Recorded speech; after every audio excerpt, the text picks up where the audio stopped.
এই ভিডিওটি thumbnail design সিরিজের পার্ট 4 আর আজ যে ডিজাইনটি দেখাবো এটি ব্লগার রোস্টিং নিউজ এই সকল কন্টেন্ট ক্রিয়েটরদের জন্য থাম্বনেল তৈরি করার পারফেক্ট গাইডলাইন হতে যাচ্ছে। এই যে তিন ধরনের কন্টেন্ট ক্রিয়েটরদের কথা বলেছি তাদের থাম্বনেইলে মূলত কোনো ব্যক্তিকে হাইলাইট করে তার কার্যকলাপগুলো ব্যাকগ্রাউন্ডে অ্যাড করে সংক্ষিপ্ত কোনো লেখার মাধ্যমেই থাম্বনেইল তৈরি করা হয়, যেটি করতে গিয়ে থাম্বনেইলের ক্যানভাসে কোথায় কোনটি বসাবো সেটি ঠিকভাবে বুঝতে পারেন না এবং মেইন যে ক্যারেক্টারটি আছে যেটিকে আপনি হাইলাইট করতে চান সেটিকে ফুটিয়ে তুলতে পারেন না, যে কারণে থাম্বনেইলগুলো এমন দেখায়। কিন্তু আজ ফাপর বাস ফান এই চ্যানেলে যে থাম্বনেইলগুলো ডিজাইন করা হয় সেগুলো ব্রেকডাউন হতে যাচ্ছে, যে প্রসেসে ডিজাইন করলে আপনার থাম্বনেইলগুলো এমন দেখাবে। তো আর সময় নষ্ট না করে ভিডিওতে একটি লাইক দিয়ে চলুন মূল ভিডিওর দিকে চলে যাই।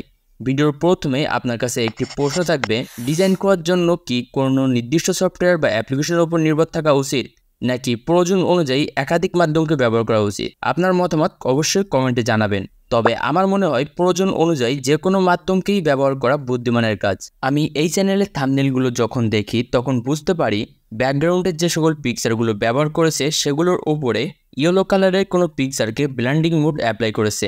এটি বোঝার কারণ এই কাজটি আমি ফটোশপের মাধ্যমে আগেও করেছি, যেহেতু বর্তমানে আমি মোবাইলের মাধ্যমে এই ডিজাইনটি করে দেখাবো তাই ফটোশপকে সাইডে রেখে এই কাজটি আমি ক্যাপকাটের মাধ্যমে করব, কারণ পিক্সেল অ্যাপে ব্লেন্ডিং মোড অ্যাপ্লাই করার কোনো অপশান দেওয়া নেই।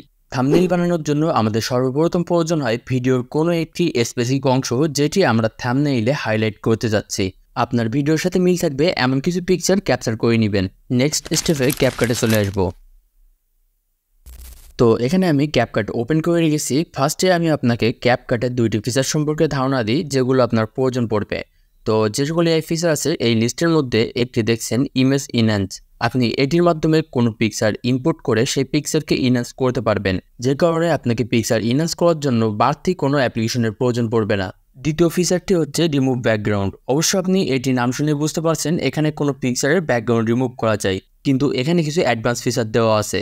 আপনার পিকচারটি ইম্পোর্ট করার পর যদি অটোমেটিকভাবে অবজেক্টকে না চিনতে পারে তাহলে নিচে কিছু ব্রাশ টুলস দেওয়া আছে যেগুলোর মাধ্যমে আপনি সেই অংশগুলো মার্ক করে সহজেই ব্যাকগ্রাউন্ড রিমুভ করতে পারবেন। এগুলো বলার কারণ হচ্ছে এগুলো আপনার এডিটিংয়ের ক্ষেত্রে কাজে আসবে। এখন ডিজাইনের মেন পয়েন্টের দিকে যাওয়া যাক। তো নিউ প্রজেক্টে টাচ করে এখানে একটি প্রজেক্ট ক্রিয়েট করে নিব। তো ইমেজ থেকে আমি এই ইমেজটি সিলেক্ট করে একটি প্রজেক্ট তৈরি করে নিলাম। এই পিকচারটি আমার থাম্বনেইলের ব্যাকগ্রাউন্ড হিসেবে কাজ করবে। এটি ইনপুট করার পর ফার্স্টে আমাদের থাম্বনেইলের রেশিওটি সিলেক্ট করতে হবে। তো রেশিওতে আসার পর 16:9 ইউটিউবের যে সাইজটি আছে সেটির মাধ্যমে আমি রেশিওটি সিলেক্ট করে নিব। দেন চলে আসবো অবাসিটিতে এবং অবাসিটি কিছুটা কম করে দিব। নেক্সটে ওভারলে, অ্যাড ওভারলের মাধ্যমে আমার থাম্বনেইলে ব্যবহার করার জন্য আমি যে সকল পিকচারগুলো চুজ করে রেখেছিলাম তার মধ্যে একটি পিকচার ওভারলেতে অ্যাড করব। এখানে যে পিকচারটি ইনপুট করবেন সেটির ব্যাকগ্রাউন্ড যদি আপনার প্রয়োজন মনে হয় তাহলে আপনি এর ব্যাকগ্রাউন্ড রিমুভ না করে থাম্বনেইলে পজিশন অনুযায়ী এটি সেট করে দিতে পারেন। তো আমি যে পিকচারটি এখানে ইনপুট করেছি সেটির ব্যাকগ্রাউন্ড আমার প্রয়োজন নেই, যে কারণে আমি চাচ্ছি ব্যাকগ্রাউন্ডটি ছাড়াই আমি এই পিকচারটি ব্যবহার করব। যে কারণে ওভারলেটি সিলেক্ট করে রিমুভ পিজিতে চলে আসবো এবং ফার্স্টে অটো রিমুভালের চলে আসলে এটি অটোমেটিকভাবে আপনার ম্যান ক্যারেক্টারটি ডিটেক্ট করে তার ব্যাকগ্রাউন্ড রিমুভ করে নিবে। যদি এটি পারফেক্টভাবে রিমুভ না করতে পারে তাহলে কাস্টমাইজ কাটআউটে চলে আসবেন এবং এখানে যে সকল ব্রাশ টুলসগুলো দেখছেন সেগুলোর মাধ্যমে আপনি যেগুলো রাখতে চান সেগুলো মার্ক করে আপনার প্রয়োজন মতো ব্যাকগ্রাউন্ড রিমুভ করে নেবেন। যদি আগেই ব্যাকগ্রাউন্ড রিমুভ করে নিতেন তাহলে এগুলো করার প্রয়োজন পড়তো না। আমাদের ক্যারেক্টারটি আলাদা করার পর এটি হাইলাইট করার জন্য আমরা এর একটি স্ট্রোক অ্যাড করতে পারি। স্ট্রোকে চলে আসলে স্ট্রোক অ্যাপ্লাই করার জন্য এখানে অনেকগুলো মডেল পাবেন যেগুলো আপনি ব্যবহার করতে পারবেন এবং এগুলো আপনি নিজের মতো করেও কাস্টমাইজ করে নিতে পারবেন। তো এগুলোর মধ্যে আপনার যেটি প্রয়োজন পড়বে সেটি অ্যাপ্লাই করবেন এবং সেগুলো আপনি কাস্টমাইজ করে নেবেন। পিকচারটিতে এই কাজগুলো করার পর এটি আমাদের ক্যানভাসের উপরের সাইডের দিকে সেট করার চেষ্টা করব, কারণ নিচের অংশে আমরা টেক্সট অ্যাড করতে চাই। সঠিক স্থানে পিকচারটি সেট করার জন্য আমরা বেসিক টুলসেরও ব্যবহার করতে পারি। এখানে পজিশন, স্ক্রল এবং রোটেট এই তিনটির মাধ্যমে আমরা পিকচার রোটেট করে নিতে পারি, পজিশন অনুযায়ী সেট করে নিতে পারি এবং পিকচারকে জুম করে নিতে পারি। এই অপশনগুলো অ্যাডজাস্ট করে আমরা যখন পিকচারটির পজিশন অনুযায়ী সেট করব তখন পিকচারের নিচের অংশে আরও স্মুথ লুক দেওয়ার জন্য আমরা এখানে মাস্কিন অ্যাপ্লাই করব। তো মাস্কিন আসার পর হরাইজন্টাল এটি অ্যাপ্লাই করব এবং এটি আমি নিচের পজিশনে সেট করে দিয়ে এটির ফেদার কিছুটা ইনক্রিজ করব। এই সেম প্রসেসে আমরা অন্যান্য যে সকল পিকচারগুলো এখানে ব্যবহার করব সেই সকল পিকচারগুলো ওভারলের মাধ্যমে ইনপুট করব।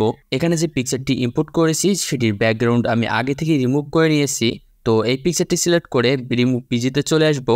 অটো রিমুভাল এটি অ্যাপ্লাই করার পর স্ট্রোকে চলে আসবো এবং এটিতেও আমরা ওই সেম স্ট্রোকটি অ্যাপ্লাই করব। দেন বেসিক টুলসের মাধ্যমে এটি আমাদের ক্যানভাসের সঠিক পজিশনে সেট করে দিব। অ্যাট লাস্ট এটিতে মাস্কিনে এসে হরাইজন্টাল মাস্কিনটি অ্যাপ্লাই করব এবং আগের মতো করেই এটিতেও আমরা একটি মাস্কিন অ্যাপ্লাই করে নিব। নেক্সট স্টেপে ওভারলের মাধ্যমে আমরা এমন একটি ইয়েলো কালারের পিকচার ইনপুট করব এবং যেটি স্ক্রল করে ফুল ক্যানভাস জুড়ে সেট করে দিব।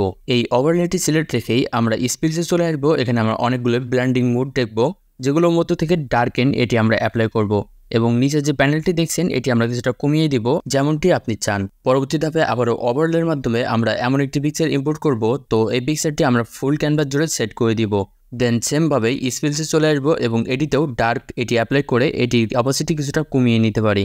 শেষে অ্যাড করা গ্রিড লাইন পিকচারটি ইয়েলো পিকচারে পিসে সেট করার জন্য লেয়ারে চলে আসবো এবং এটি ইয়েলো পিকচারে পিসে সেট করে দিব।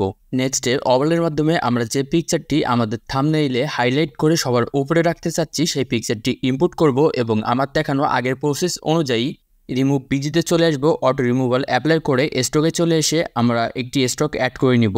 সেমভাবে এই পিকচারটিতেও মাস্কিন অ্যাপ্লাই করব, যেগুলো আমি আগেই দেখিয়েছি, এর জন্য এগুলো সময় নিয়ে দেখানোর প্রয়োজন নেই।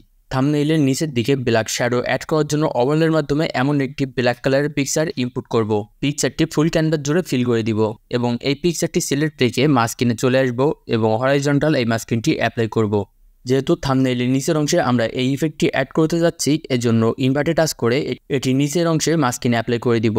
দেন হরাইজন্টাল এখানে টাচ করলে এই মাস্কিনটি কাস্টমাইজ করার কিছু অপশন দেখব, যেটির মাধ্যমে আমরা এটি নিচের অংশে নিয়ে আসবো এবং ফেদার থেকে এটি কিছুটা ইনক্রিজ করে দিব। এই থাম্বনেইলটিতে আর বাকি থাকে শুধুমাত্র টেক্সট অ্যাড করা। যদি ইংরেজি টেক্সট থাম্বনেইলটিতে অ্যাড করার প্রয়োজন হতো তাহলে আমি এই কাজটি এখান থেকেই করে নিতে পারতাম, কিন্তু আমরা যেহেতু বাংলাতেই টেক্সট অ্যাড করব আর ক্যাপকাটে বাংলা লেখার ভালো রেজাল্ট পাওয়া যায় না, যে কারণে আমরা এখন পিক্সেল ল্যাব অ্যাপে চলে আসবো। পিক্সেল ল্যাব অ্যাপে যাওয়ার আগে আমরা যে ভিডিওটি সেভ করে নিলাম সেই ভিডিওটি প্লে করব এবং ভিডিও থেকে একটি স্ক্রিনশট নিয়ে নিব। এখন পিক্সেল ল্যাব অ্যাপে আসতে পারেন। তো পিক্সেল ল্যাব অ্যাপটি ওপেন করার পর উপর দিকে থ্রি টাচ করবেন, ইমেজ সাইজ, কাস্টম এবং ইউটিউব থাম্বনেইল এটি সিলেক্ট করে 16:9 রেশিওতে আমাদের একটি ক্যানভাস তৈরি করে নিব। দেন ইমেজ সেকশন থেকে ইম্পোর্টের মাধ্যমে আমাদের স্ক্রিনশট দিয়ে নেওয়া পিকচারটি এখানে ইম্পোর্ট করতে হবে। তো পিকচারটি যখন ইম্পোর্ট করব তখনই আমরা ক্রপ করে আউটসাইড যে অংশগুলো আছে সেগুলো আমরা বাদ দিয়ে দিব।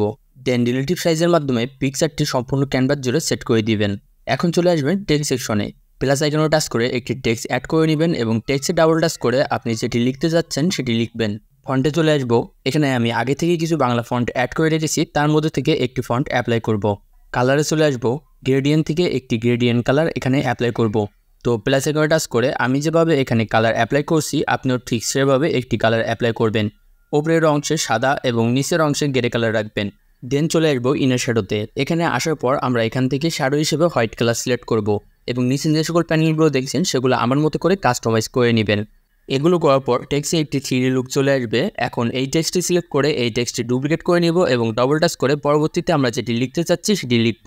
এই টেক্সটের কালার চেঞ্জ করার জন্য এটি সিলেক্ট রেখে কালারে চলে আসবো এবং গ্রেডিয়েন্ট থেকে আমাদের এখানে যে গ্রেডিয়েন্টটি অ্যাপ্লাই করা আছে সেটিতে এডিট করে নিব। তো গ্রেডিয়েন্ট হিসেবে আমরা উপরে ইয়েলো কালার এবং নিচে অরেঞ্জ কালার রাখবো। সেমভাবে ইনার শ্যাডোতে চলে আসবো এবং শ্যাডোর কালার হিসেবে ইয়েলো কালার সিলেক্ট করব।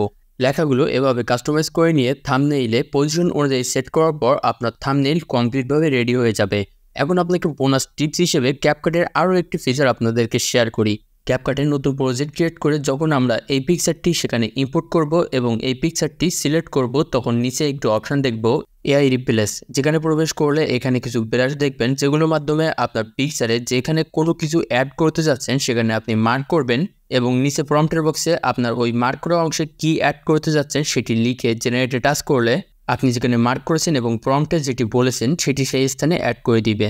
ভিডিওটি দেখার পর আপনার কোন জিনিসগুলো প্রয়োজন পড়তে পারে সেগুলো আমার টেলিগ্রাম চ্যানেলে আগে থেকে আপলোড করে দিয়েছি, তো অবশ্যই পিন কমেন্ট থেকে টেলিগ্রাম চ্যানেলে ঘুরে আসবেন।